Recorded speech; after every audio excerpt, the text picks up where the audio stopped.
What's going on, everyone? Welcome to the Alba MMA podcast, and today I'm really happy to be joined by Chris Leben. How are you doing, my man? Doing good, man. Yeah, Hanging in there, good. In quarantine, how have you been holding up? I mean, luckily it's not too bad. I live in San Diego and I'm right by the beach, so that Fair makes enough, it a yeah. little. They reopened the beaches, so that's a little bit makes it a little bit nicer. I just got back from doing some pad work with some guys at the beach. We can do that, but Yeah, just can't sit down. No jujitsu or anything, but. of course, man, of course. You're lucky because here in Glasgow, Scotland, we've not got many beaches. It's pretty much rain all year round, so you're lucky there. But yeah, so the first question I wanted to ask you is from making the transition from MMA to BKB, what would you say the major differences you've noticed between the two sports? And is there any aspects perhaps you like more in BKB than MMA? Yeah, so I mean, well, obviously, you can still clinch and hit, Yep, but they break it, depending on the rep that you have, they break it sooner than later if there's no action, there's no ground, so there's those things. But yeah, of then, course. of course, there's the glaring one, which is, you don't have gloves on, which changes how you strike. It changes your range. It changes the force you throw your strikes. It changes where your target is, and it changes in particular how you defend those strikes. Yeah, of course. So like a lot of boxers that go to MMA say that as well. Like they can have the closed guard with the gloves that will protect their face. MMA it's different, but I can imagine BKB is even more different having no gloves at all. Yeah, you don't want to. You need to try to catch or pick Yeah, everything out of the air. You don't of want to try to course. ride anything. Yeah, for sure, for sure. So, you had an amazing MMA career. Would you say you would prefer MMA over BKB, like preparing for it, or what would you say you'd prefer preparing for? Well, I mean, they're different. They're different because I love I'm a black belt in jujitsu Yeah, and Barachita, and I love training jujitsu in the gi and not in the gi. I love that aspect of MMA striking on the ground. yeah, But when it comes to fighting, I mean, if you ask 10 people, 9 out of 10 of them would list me as a striker. yeah, You yeah, know, yeah, so that being said, bare knuckle in particular, it's a small ring. You got to stay on your feet. That you're pressured to slug it out. There's not a lot of room to run. There's not. They don't really allow much of a lull in action. And these are things that that behoove me as a fighter. yeah, for sure. I mean That's that UFC ring is at 30 feet across. It's huge, yeah, the UFC cage, and it's you know, they give guys plenty of time to backpedal and run. yeah. You just don't see that in bare knuckle. Yeah, no, yeah, I couldn't agree more. I think it's definitely more action packed, which is kind of hard to get from MMA. But yeah, no, I agree, man. So another question I had was, I've been seeing on the Arena YouTube channel, you've been doing lots of videos on technique during this quarantine time. In your future, do you think you could see yourself coaching full time? And I know you've been doing a lot of ref work, which has been amazing as well. But is there a coaching role in your future? Do you think? Oh yeah, yeah. I mean, I've coached to one level or another pretty much the majority of my career. I think I Yeah, started coaching for Team Quest after I'd been there about 18 months or so, and then yeah, for sure. eventually I moved out to Hawaii and I ran a gym. I had my gym in Hawaii. I've been at the arena now for several years. With as a role as a coach. Yeah, So not only am I training out of the arena, but I'm also coaching there. yeah, Um, yeah, yeah, and I love it, man. I love sharing my experience to whatever level the person is at. Whether they're in there just trying to gain self confidence and lose weight. I want to help them out, or they want to be the next UFC champ. I want to help them out. So it's really coaching is rewarding, especially when you get to see the progression that people make. Yeah, for sure. And I think someone like yourself would literally be the ideal candidate for a coach. So I can definitely see you having a lot of success in that, 100%. But Thank you. I so one of your favourite fights of mine is the Wanderlei Silva fight. And I've seen interviews in the past where you've talked about him being one of your favourite fighters, and you idolised him so much. So that fight, going back to it, was building up to it. Was there extra nerves because you were fighting the axe murderer? And would you say that was the most satisfying win of your career? It was definitely, yeah. I mean, it was big. It was real big for me. In particular because I had asked to fight Wanderlei before. They said no, and then I went and I had those two. I fought Aaron Simpson, and 2 weeks later I fought and beat Akiyama Yeah, as a replacement for Wanderlei because Wanderlei was supposed to fight Akiyama, but he got hurt last minute. So then I called him out again, and I was like, hey, I beat the guy that you had him lined up to beat. You got to put us together. yeah, And then they always say be careful what you wish for, you just might get it. So I still remember getting that call from Dana and him being like, all right, you wanted this fight, man, we're gonna make it happen. And then I hung up the phone and I was like, what the fuck did I just do? Why would I ask for this? um but Oh it's gosh. it's like the saying goes, you got to bet big to win big. Oh, for you sure, know for sure. and the fight went well for me. What can I say? I mean, if it happened, would it happen like that 9 more times out of 10? I don't know. We, Hmm. we don't get to run it back. But Yeah, the way well, it worked out, the way it worked out, and I'll take it. yeah, no, definitely, man. I could only imagine the nerves of being in there with someone like Vandalay. It must have been a trip, man. It must have been crazy. But see, you're from like the old school breed of fighters. I want to ask, what do you think of the current trash talking that goes on these days with the likes of Conor, Colby, even Jorge? Like, what do you think of it? And do you think it hurts the sport more, or do you think it grows the sport more? God, the sport is just it's changing and evolving so quickly. I Hmm. mean, and we are kind of professional athlete, half professional athlete, half WWE Yeah, fighter. yeah, And it seems like it's getting more and more like that. Because guys are rewarded for talking shit because the bottom line is that shit sells fights. of course. And so in my opinion, it is what it is, especially those Kobe's, those guys that can play the heel. That's great for them. Because not everybody can be the good guy. And they find that niche, and then all of a sudden, next thing you know, they're in a title fight. You know what I mean? Yeah, So yeah, so exactly. it's rewarded. And that's just the nature of the beast.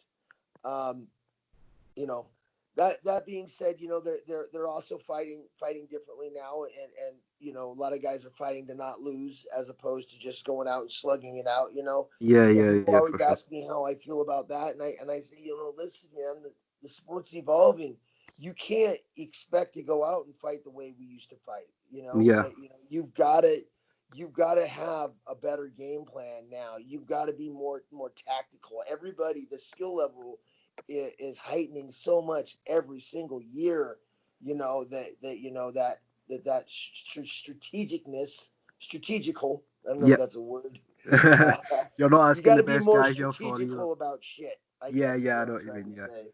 yeah, I do miss that about the old days, but it is what it is. They're fighting at a different level than we were yeah, just 5 or 6 years ago. They're fighting at a different level now. yeah. It's really crazy how far the sport evolves so quickly as well. Like, who knows what's going to be from 10 years from now? You know what I mean? Everyone might be doing flying arm bars every fight. I mean, you never know. So Yeah, yeah. It's we're getting real athletes. When I started, it was every we couldn't make it was all the guys that couldn't make it in a real sport. yes, Now yes, you getting the John Joneses and the guys that, hey, they could have played pro ball or pro. They're yep, legitimate professional athletes now. yeah. So No, I know what you mean, man. I know what you mean, and especially some of the up and comers these days, like you like Alexander Hernandez. He's a great fighter. Nasrat, like all these youngsters that have trained MMA since a young age. Like it's good yeah, seeing them kind of like finally getting into sport and being good at everything. Edmund Shabazian, he's really good as well. So I'm excited to see where this goes, man. Definitely. But I actually want to ask about your Ultimate Fighter experience. You were on the show in the very first season, being on Team Couture that aired in 2005. Looking back at that experience doing the show, if you could do anything differently, what would it be, do you think? You know that I mean that's a funny one because you know what I'm where I'm at now because of everything that I went through. Yeah, You know, and personally, I choose to believe that I was who I was and I went through what I went through uh, for a reason. of You know, I course. don't Yeah, know yeah, that makes me feel a little better about myself and my situation. You know, and yeah, that there's some sort of meaning to life. You know, whatever. You know, so I really wouldn't change anything. You know, I mean, yeah, dude, at Chris Leben at 23 years old, I was a fucking asshole. Did yeah. I do a lot of shit that embarrassed myself? Did I, you know what I mean? Did I? Sure, I did. But you know what? Those were growing pains. Those Of were course. learning experiences. You know, and without that show and without those mistakes, I don't think I would have been able to have the development that I've been able to have since. You do, let's take jujitsu for example. You know, you after about a year, you go, okay, yeah, I think I got it now. I didn't know shit a year ago, but now I got it. Then you hit the 2 year mark and you go, fuck man, at a year I didn't know nothing, but I'm Yeah, starting to get it now. Then next thing you know, you're like me, you're 20 years in and you go, you know, I think I'm starting to figure this out. yeah, And that's really a metaphor for life. I mean, it's the same way with my life. Every year I go, fuck, what was I thinking? But yeah, now I got it. Now I got it, you know? So, yeah. you know, hopefully you're constantly, regardless of where you start, you know, you're constantly growing and evolving, you Of know, course. as a person, you know, Yeah. I mean, I think that's important. A lot of people think we hit 18 and we're done growing. That's not how it works. You No. know, Yeah. you don't hit 18 and you're suddenly an adult. You know, I'm turning 40 here in no time, and I'm still trying to grow up in a lot of ways. Yeah. Yeah. Yeah. That's well. You win or you learn. You know what I mean. All the bad things in life you learn from them, as you just said there, man. So that's really good to know. But what I have to ask you, man, what do you think about this whole fight card this weekend, UFC 249? I mean, first of all, I don't think anyone doubted Dana when he said he would get it done. I mean, a few people thought, it'll be a bit hard, but it is Dana White. He gets things done.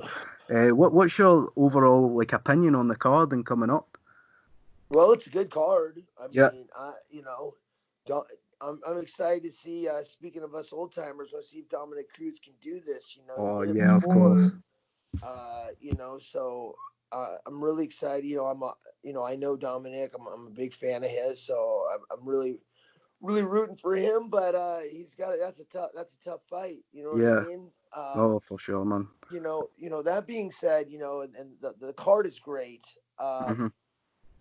You know, was it the right thing to do or not? You know, that's not. It's not for me to say. You Yeah. know, I don't know. I'm not a professional. I'm no psychic. I'm no expert when it comes to everything that's going on. You know, with our culture right now, Yeah. and so I kind of choose to you know, just I sit back and I keep my mouth shut. You know, I'll be honest. Personally, I go out, I forget to put my mask on. You know, the Yeah. first Yeah. thing that crosses my mind isn't I mean, look, I was in when this coronavirus hit. I was in the hospital with MRSA staph infection. You Oh, know, really? and that's something that you get all the time in a jiu-jitsu ring. Yeah. Yeah. Yeah. You know, Yeah. Training. Yeah. that's a risk that everybody takes when they do jujitsu, but they haven't outlawed jujitsu because people get MRSA.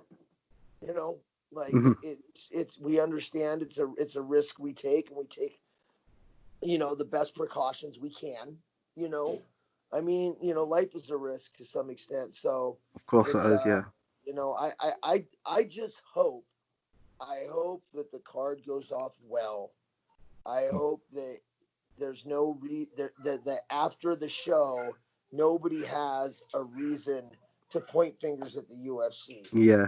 Yeah, God that would be forbid a good. couple fighters get sick or something, and then next thing you know, there's a bunch of finger pointing going on, and that's not good for anybody. Of course, no, of course, of course. Hopefully, then, fingers crossed. Chris, before I let you go, man, I'm going to actually read out a few fights on that card, and if you could give me a prediction, if that's all good. I mean, I'll see what I can. Yeah, Yeah, yeah. no, no, I might not. just a few of the top ones right now. As you said, I assume you're picking Cruz in the Cejudo one. Yeah. So I think as long as Cruz can keep moving, Yeah, I think he should do okay. If he gets put on his back early, that's a bad sign. yeah. That will be a amazing fight, man. Cejudo's got power in his hands.